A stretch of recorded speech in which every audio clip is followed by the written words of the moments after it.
There we go. Recording started.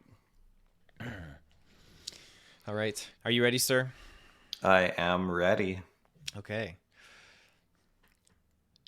Hello, ladies and gentlemen. You've tuned into another episode of Cryptid Clues. I am one of your hosts, Taylor Field. And I'm Reuben Olson.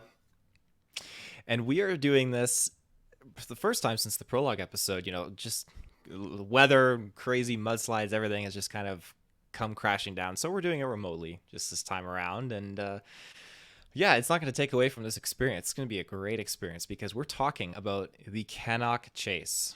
And we've done one location before, the Skinwalker Ranch, and we thought we would dive into another location because there's a lot of mystery surrounding this area. Tell me a little bit about Cannock Chase. It's a very interesting name, Taylor. I feel like, if there's a lot of cryptids outside here, you just cannot chase them into this place. That's freaking awesome. Oh my gosh. I will. Before I do, I almost forgot our plugs. God, oh my goodness.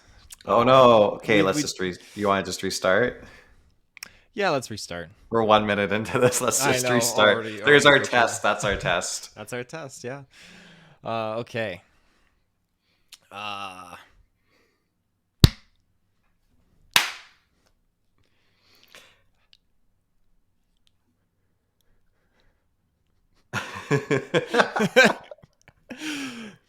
Here, we'll start, and then you lead us in, and I'll plugs, and then we'll go at it. You want me to start now? I was just Yeah, yeah. Because you holding my look like breath. I you was look getting like ready you're to gonna say my start. name. But Oh, okay, okay, I'll okay. start. I'll start us off. Okay. I'll start us off. You do the plugs. I'll say the thing that I said, and then we'll continue.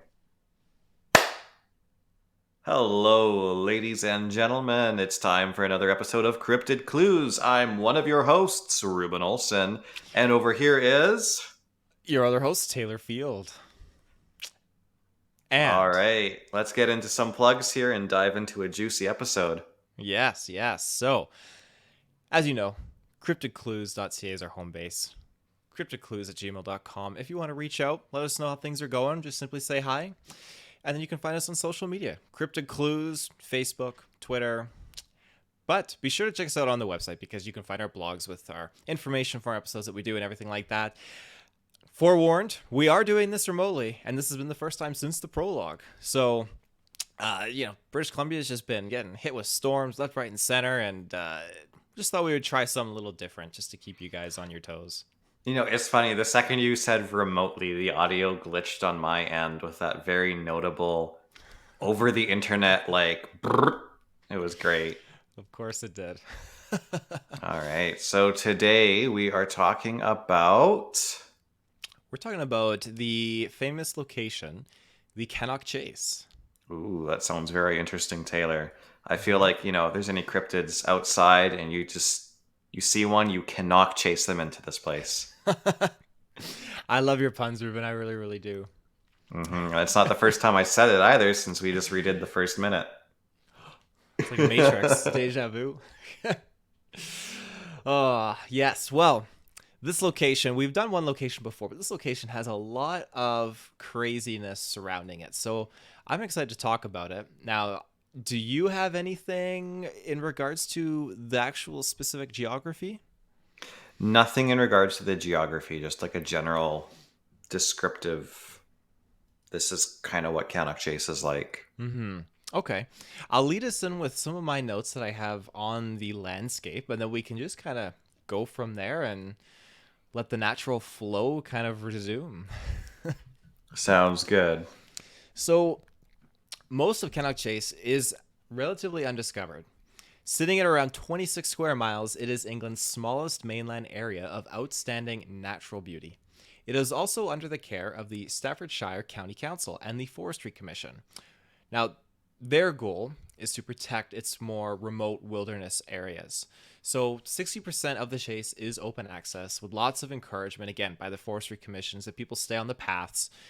Like any wildlife sanctuary, you don't want to go strolling in and destroying the natural habitat of things, everything like that. So, as its name suggests, though, the chase became a medieval royal hunting forest for William the Conqueror in 1086.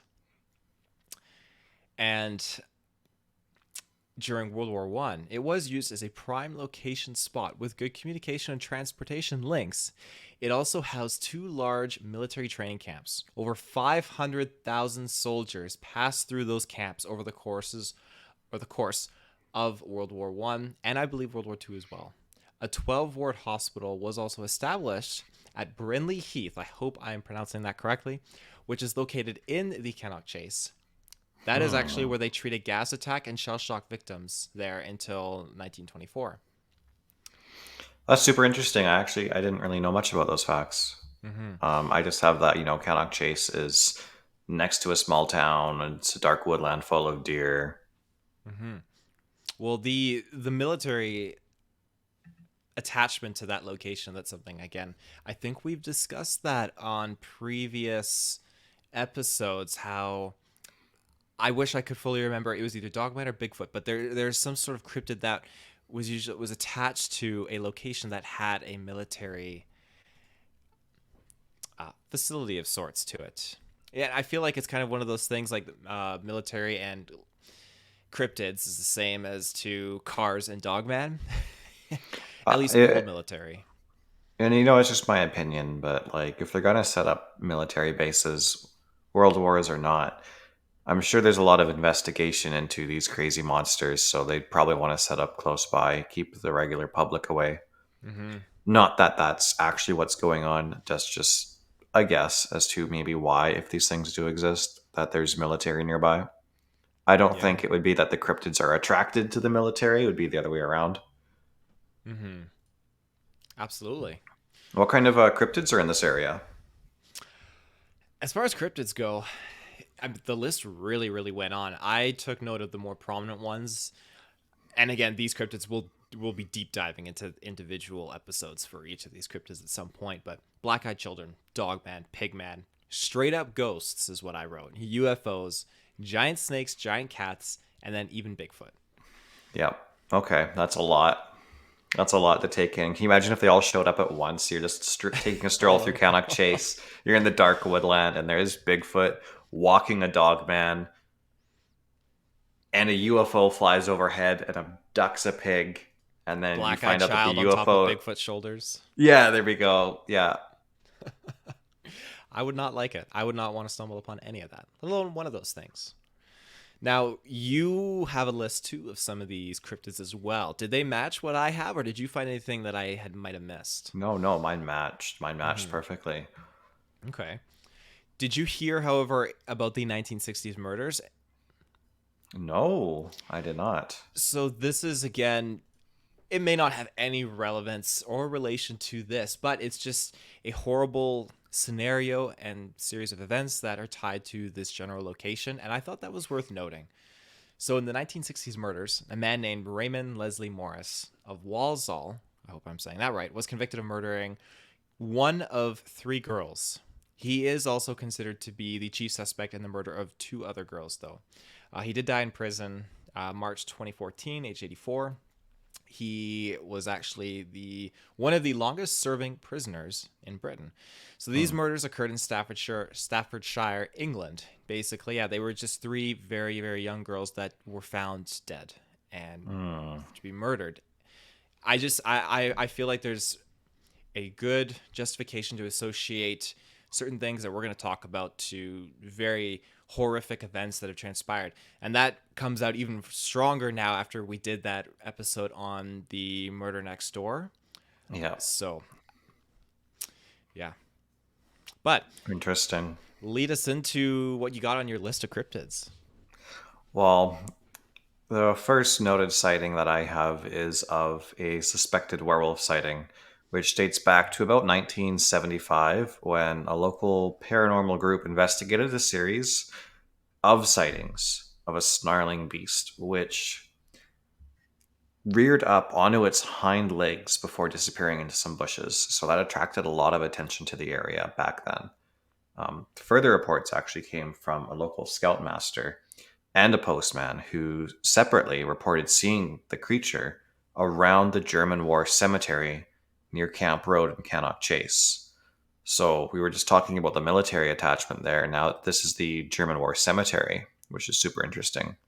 Anyway, so through all these reports, the descriptions matched like a large dog that just suddenly stood up on its hind legs to like a height of almost 7 feet and just vanished into the bushes, which is a super common type of sighting too, right? Hmm. You see something, it almost looks normal, and then it just stands up and walks away. And that's like, what? What's going on? Can you imagine if you saw a dog man, but it just didn't stand up?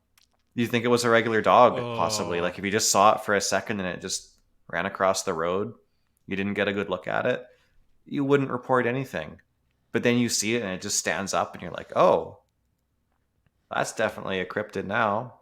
that's one of the prominent misconceptions. At least with Bigfoot, they think they see a bear, and then it's when it stands up. Because you're right. Yeah. If you see a dog man, you're gonna think, oh, it's just a little wolf out there, a little wolf in the Hmm. field.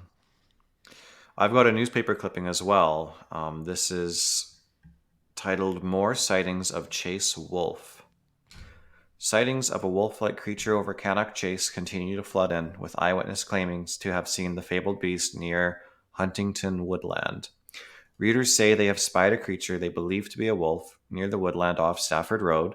The sightings follow a raft of eyewitness reports claiming to have seen the creature in undergrowth near Puddle Pool. And then there's a quote here. I was walking my dog near to Broadhurst Green, and I believe I saw something that could be described as a wolf, resident Mark Sutton said. It was not a panther, and it was too large to be a dog. It was walking through the bushes without a care in the world. It was about 50 meters away from us, but it didn't seem fussed. It disappeared back into the chase. I'm sure a lot of other people would have seen it. It wasn't trying to stay hidden. End quote. Over the past 20 years, many people have claimed to have seen a big cat prowling Cannock Chase. Fueling speculation, a panther also roams the area. But the recent sightings seem to suggest the fabled chase panther could belong to the wolf family. Last week, resident Peter Derbyshire also said he saw a wolf like creature while driving near Podal Pool, so same location. Hmm. Quote, I was driving through the trees in the direction of Stafford when I saw something dark moving amongst the bushes on the right hand side of the car. I slowed down to get a better look. It was probably about 80 meters away. It was aware I had slowed down, but it didn't seem upset. It disappeared into the bushes and I lost sight of it. It was definitely not a cat. It had more of a dog's characteristics, a long nose and sharp, pointy ears. End quote. And that's interesting little newspaper clipping that I pulled out there because that seems to be right in that area where people are having the dogman sightings as well. Yeah, And interesting. then I have a lot more here. Do you have anything to interject with? Well, in my notes, I had the 1975 information that you mentioned, and then the newspaper information. I tiptoe on that as well. I have something else in regards to an unnamed paranormal expert. Do you have something on that? Because he basically believed what the sightings of the dogman were actually of. Why don't you lead off with that here and I'll see if I can find anything in my notes about it. Well, essentially, he believes it's something subterranean. Essentially, it would surface from the old mines that exist under Cannock Chase, and then they would come up to the surface to hunt for food, local deer, that sort of thing. This is one that says it's about like could be behind a rash of werewolf and Bigfoot sightings, eh? Hmm. Yeah, there. Pet It's worth. disappearances too. I was just gonna say, yeah, it's worth noting multiple domestic pet disappearances in the area, particularly dogs that had been left off leash as well. Can you imagine if the dogman's like almost vampire like and then he bites something and it turns into a dogman if it's a dog that he bit? Just gains like a whole masculine man body, giant you legs. you see your poodle 7 feet Yeah. tall. Oh, that'd be scary. Oh That's no, Bubblegum, come back. that's all I have on Dog Van. Do you have anything else on it? I've got a little bit more. Oh This yeah. is after the subterranean comments and stuff here, but this came from the West Midlands Ghost Club. It's the area's top paranormal investigation group, and they say that they've been contacted by a number of shocked eyewitnesses who claim to have come face to face with a hairy wolf type creature. A scout leader and a local postman, again, this is going back to the postman here, are amongst some of those witnesses. And theories behind all these sightings range from a crazed tramp to aliens. Like, there's just all kinds of conspiracies out there, apparently. Mm-hmm. But there's another paranormal expert who's convinced that it's a subhuman beast, not a werewolf at all. That's that subterranean stuff. But that investigator, according to the article I pulled this from, wishes to remain anonymous.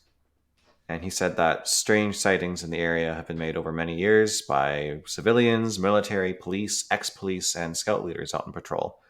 Some incidents have been reported and logged, others probably not. Some people don't want to be classified as mad.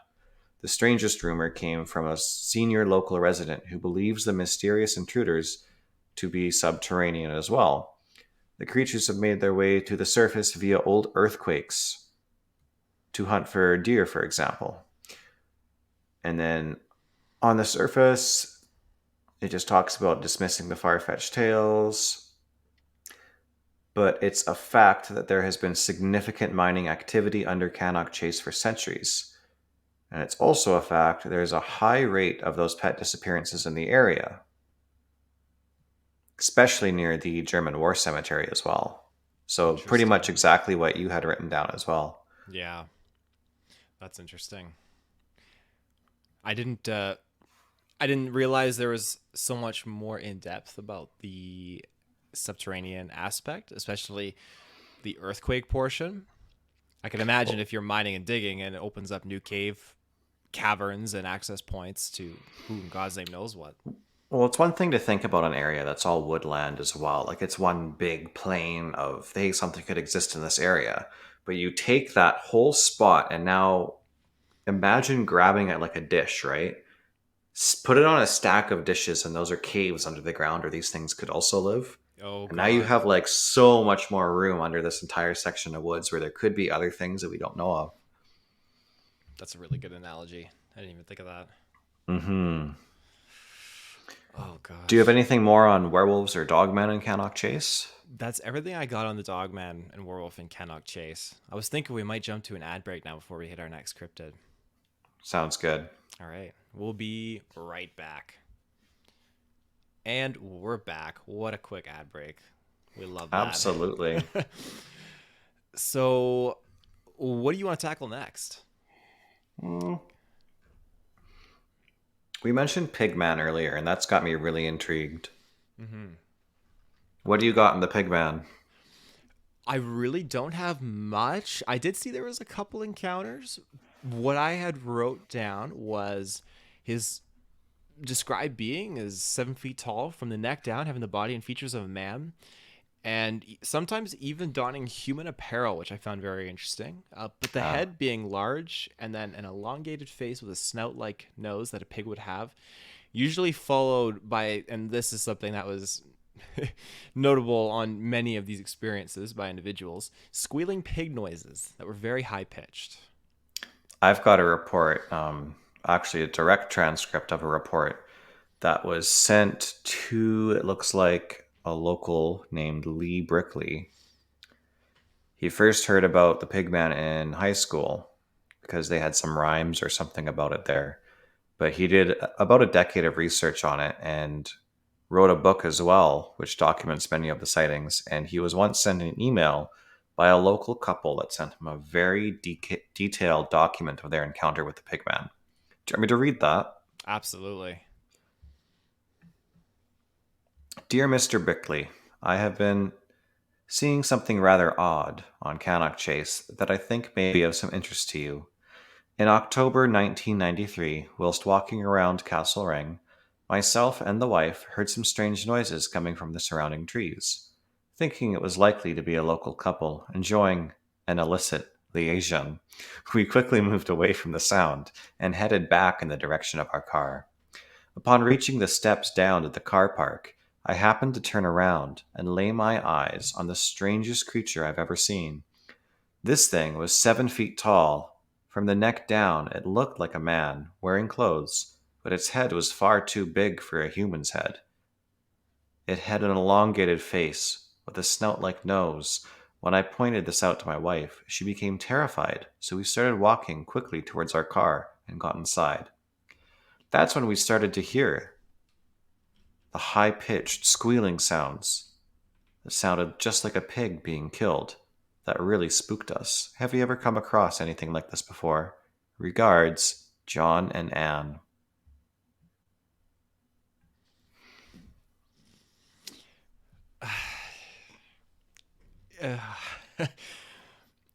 It's hard to interpret that. First of all, it's wearing clothes. So is this because it's someone pulling a prank? Is it wearing a mask? Or is this some sort of societal intelligence and self-awareness that it wants to fit in, or it knows to don some sort of apparel to cover up its certain bodily parts? I don't know. It's just Yeah. it's fascinating. The other Well, I thing remember I we talked about military experiments in like an episode or two back. Yeah, Kind of made me think of absolutely. that. Although I don't believe that that would be the case, but still.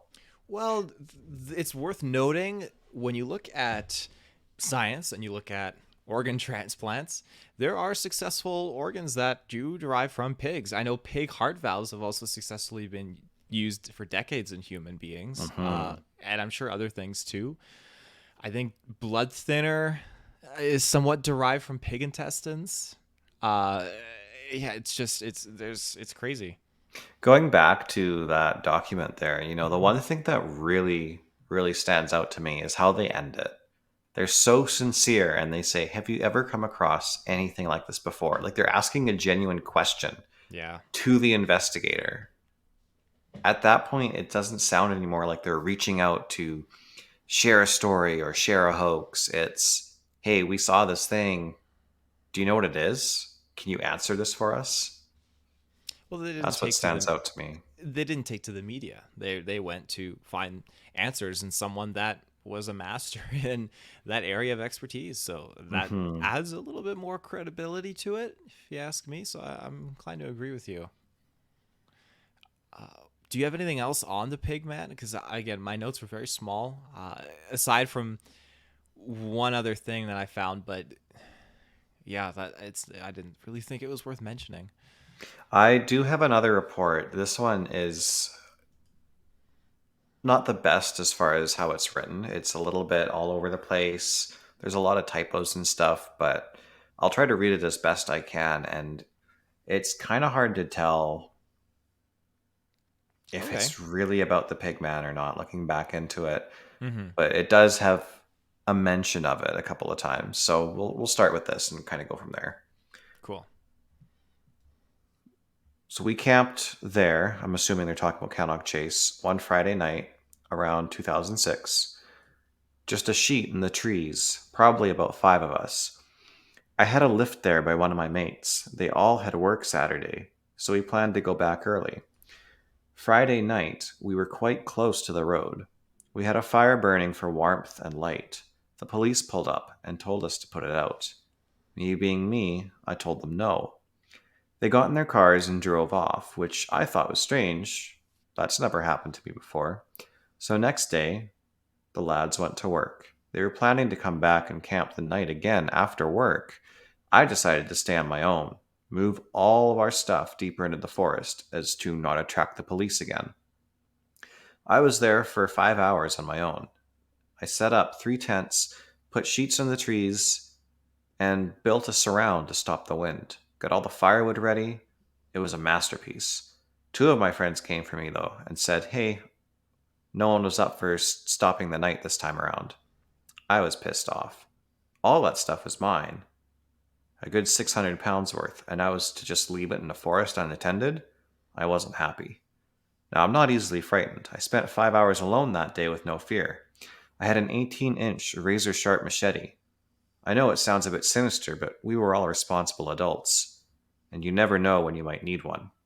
So that night, I rang everyone I knew to try to get them to come back with me so that my stuff wouldn't be left behind, but no one wanted to come. So I decided I'm doing it. I'm going to camp there on my own. I got a book I was reading, and off I went. I pulled up in my car where we had originally seen a UFO at one point. I walked casually across the road. There was a tall bush you had to walk through to get on the path. I suddenly clicked and said to myself, "You're on your own now. Be a bit more wise and cautious." So I stopped in the center of this large bush. I listened and heard movement. I slowly and quietly moved out of the bush, expecting to see a big deer. Instead, about 200 yards away from me, I saw a white figure on all fours. Looked like it was sniffing the ground, as a dog would if you were walking down a street. First, I thought it was perhaps a warden. He's found stuff and he's looking for us with his dog. But the sound it was making sounded more like a pig sniffling. So I thought maybe it was a large boar. It was the right color to be a pig. I watched it for about 30 seconds, trying to determine what it was, and then it stopped. It didn't move. I knew it now knew I was there. I froze, took a hold of my machete, and waited. Then this thing stood up on its back legs. It was massive. I'm 6 foot. This thing was at least 7 foot tall, and it ran at me full speed up a hill like a person would run, squealing like a banshee, like something out of a horror film. I ran and got in my car and drove off without looking back. I've never been so scared in my life. I have been back since, but never on my own. After this, he kind of rambles on and talks a little bit about how he's heard of Pigman before, but never really believed it. Mm-hmm. The one thing he notes at the end, though, is as he walked into the area, there was a massive drop in temperature. The only way to describe it would be to like walk into a big meat freezer and it would feel similar. Interesting. Gosh. And he left. Did he leave all his stuff out there? I don't know. This story is Shit. kind of all over the place. I'm jumping back and forth with it. I was reading that, trying to piece it together in a more Mm-hmm. coherent way. So he didn't even get to his site then. He just got out of his vehicle, walked a little bit, went into the bush. It sounds like he then yeah, he came to his senses. Like, okay, like there's something going on here. Maybe like you get that feeling. Maybe you're being watched or something's around, and that sixth sense. Clearly, it paid off because when he stepped out, he saw that thing, which would send me Hmm. running for sure. I guess it's worth noting, and this was in 2006, that sighting, right? Well, in 2008, Cannock Chase was named on a declassified Ministry of Defense report as a hotspot of reported UFO activity for the entire country. Yep. Sightings included balls of light, cigar shaped UFOs, and 10-foot lights hovering over Stafford Road. This guy just casually mentions, too, in the report that they saw a UFO that day going into the woods. Like, there's a lot of crazy things out there. So who's to say maybe Pigman's not necessarily an experiment? It could even just be like a misidentified alien sighting or something. Yeah. Well, maybe that's a great segue here. You're like UFOs. You're right. That report in 2008, that was crazy. Uh, Flying tubes was another thing I found that people had seen alongside like balls of light and large objects that were just hovering. Flying tubes, like not like Flying cigar shaped tubes. UFOs, but like smaller. That's how I took it. I guess it probably could be associated with just a cigar shaped. Okay, so pretty But general, just flying tubes. That makes me think it's like a cigar shaped UFO or something. yeah, unless it's that minute of a detail where it's like going into a rounded point curve at the end as opposed to just being a full on tube like a toilet paper roll. I don't know, but yeah, it's fascinating. Do you have a lot of stuff on the UFOs? No, actually, I finished it with cryptids, and that was kind of it. So you want to take Hmm. it from here, Taylor? I'll interject when I think of stuff here. Well, okay. What else do I have? My biggest thing next would probably be Bigfoot. So, Hmm. in 2015, there has been prints that were discovered, and investigators were even alerted to alleged sightings in the Chase Woodland area. There was a specific man named Dave Ewell, I hope I'm pronouncing that right, who claimed to have stumbled upon a half man, half ape type cryptid in the woods while walking out with his dogs. And I'm going to quote here, quote unquote, what he had said. For the life of me, I'm not sure what it was, but it was big and had dark, shaggy hair. It was upright, but its back was bent over. Whatever it was, it certainly made me jump, quote unquote. So, I'm curious what you have in regards to Bigfoot. Because Oh, I Bigfoot's didn't like, write anything down on you didn't write Bigfoot, anything? actually. Oh, No. oh I know boy. we had some plans for some future episodes. I was thinking, I'll hold Mm-hmm. off on talking too much about those, but that's actually interesting. I read a lot about dogman sightings, and the whole time I was reading them too, like a lot of these dogman sightings in Cannock Chase are very general, very quick. Could they be seeing dogmen or could they be seeing Bigfoot? If you have heard that there's werewolves in Cannock Chase and you're expecting to see a werewolf, if you see something strange and you just see the back of something turning away, you could be seeing just a regular old animal or even a Bigfoot. You might be misidentifying another cryptid, you know? I think that happens more often than not, to be honest. So do you think that these are more prone to being dogman sightings than Bigfoot, or vice versa? Either or. I mean, there's no way we can tell, right? Yeah. I think that a lot of sightings account for dogmen. They report the snouts, they report the wolf type figure on all fours, and then it stands up. Hmm. At that point, you'd know if it was a Bigfoot or not, but that's just a few reports in amongst so many where they just say, hey, yeah, I'm assuming I saw a werewolf. Yeah. The shaggy hair, I want to note, I think that kind of sets me apart from the dogman thing because, It does. I would say so. yeah, I haven't heard of any dogman reports really with the shaggy hair. Oh, I've never met a werewolf or a dogman, so Just a big old Saint Bernard just yeah. standing up. Yeah. Uh, that's all I noted for Bigfoot. Just that it seems very consistent. Like even up to the present day, there are still some Bigfoot things going on. And the prince alone, that's just fascinating. So Hmm. the Maybe he just takes his dog to walk out in the Cannock yeah, Park there. But there on that note, actually, before we dive into anything else, I believe you mentioned black eyed children earlier. I did. Why don't we split that up with a quick ad break? Whoa,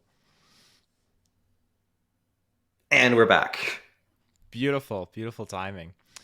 Yeah, so Black Eyed Children. This is something that I don't want to say went down the rabbit hole with, but I really, really started going and deep diving into this topic so much that I looked at my wife and I said, "Hey, if a child's trying to get into the door, just say no. We need to look at their eyes first, and then we'll help them." Because I spooked myself so bad reading so in-depthly into these things. Taylor, you just take point here. I did not write anything down about the black eyed children. I focused predominantly on the werewolf stuff, so you just go right ahead. I'm super curious. Teach me about these. Okay. Well, black-eyed kids are almost always described as being between the ages of 6 to 16, pale skin, completely black eyes, and usually out of date or strange clothing. The appearance isn't what normally frightens people, though, but it's the presence and energy they output when you interact with them. They will always ask you for something, and it's important to never grant them permission or give them entry wherever you may be. The first Black Eyed Child account happened in the summer of 1982. A woman and her friends would quite frequently gather on the Cannock Chase in the evening time until one evening, just before dark, she heard a little girl frantically shouting for help. Now, rushing to locate the sound, she stumbled upon a dirt track and spotted the girl. This girl was about 6 years old, running in the opposite direction. When the woman had caught up, the girl turned around and looked her in the eyes and then ran off into the dark forested area. Her eyes had been completely black with no trace of white. Hmm. Police did arrive to search but found nothing, and at the time there was no cause to believe anything paranormal had unfolded as the girl appeared to be very real. So, another thing, these black eyed children sightings happen all over the world, with one notable difference that I was able to pinpoint here. The Cannock Chase sightings seem to consistently happen during the daytime as well as nighttime, whereas other black eyed children sightings around the world, especially in the United States, all seem to happen in the late hours of the day.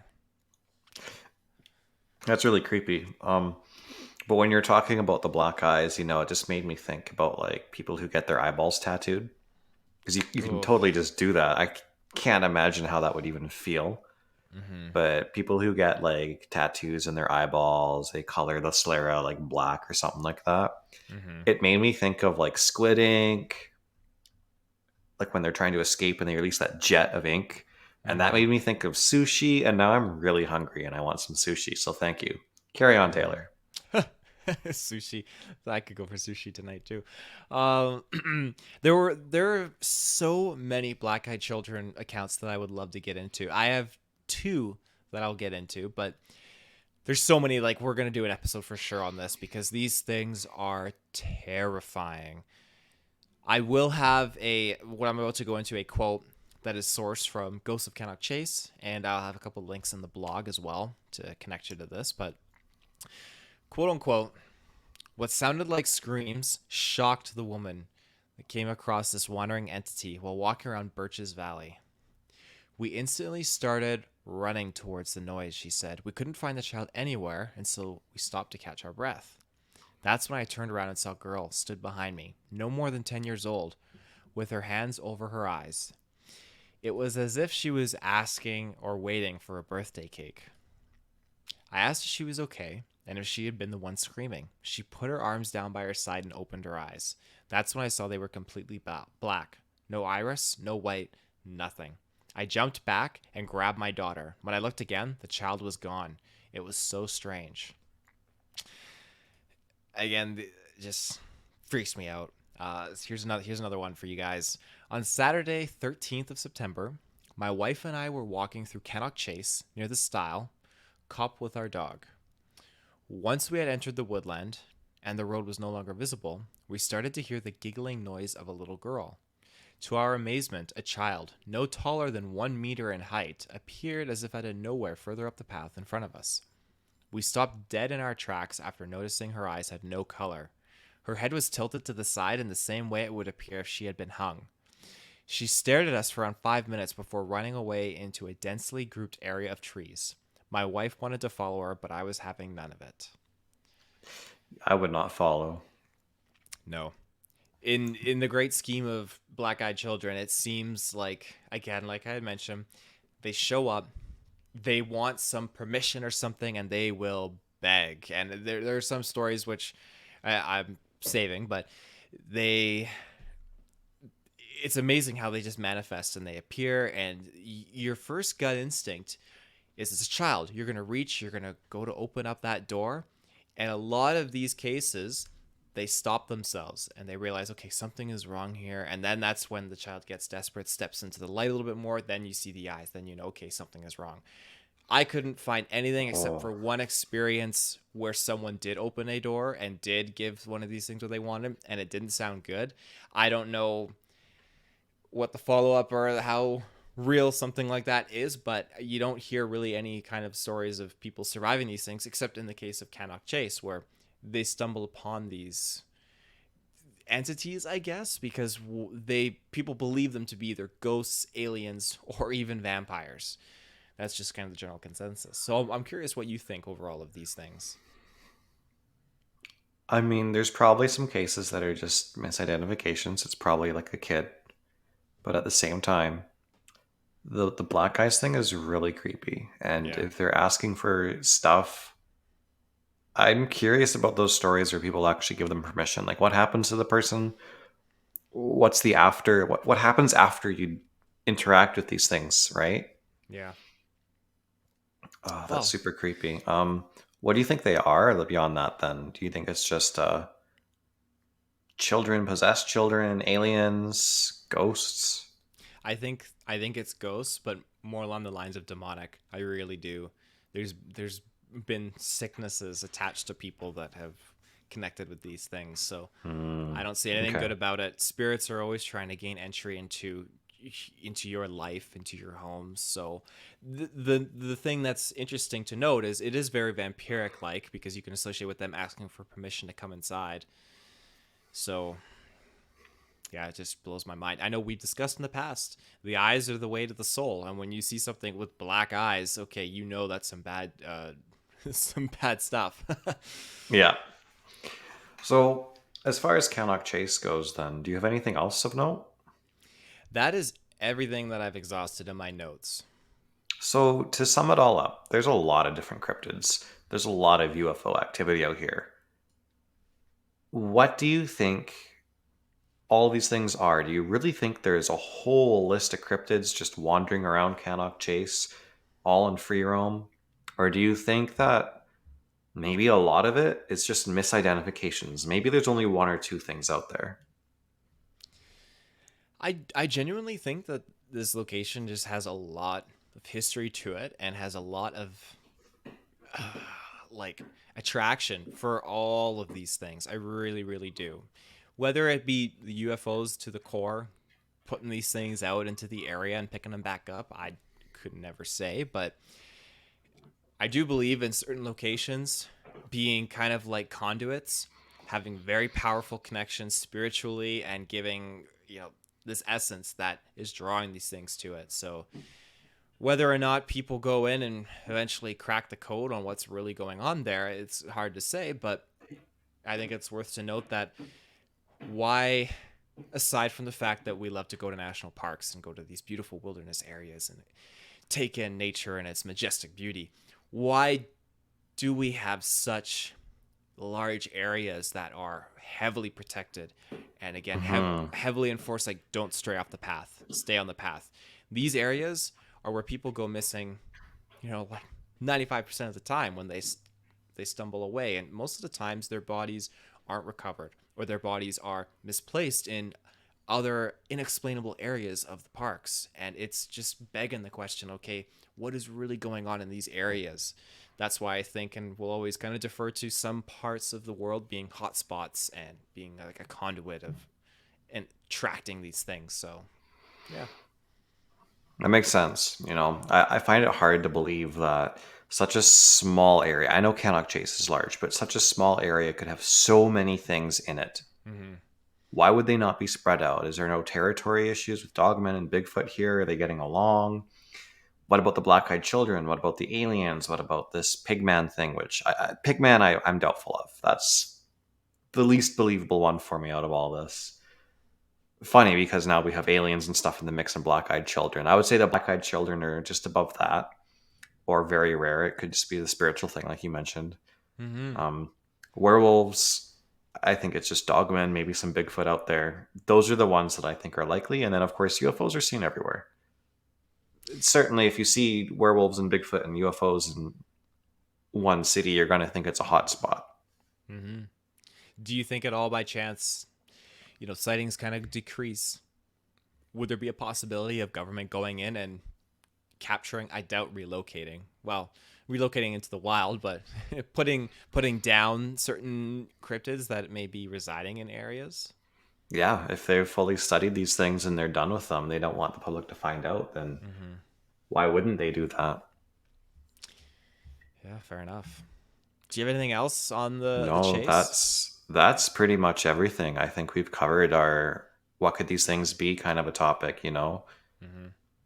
Again, I said I'm just doubtful of all these things being clustered together as believable as something like Skinwalker Ranch is, where it's just that small hotspot of activity, but there's so many things there.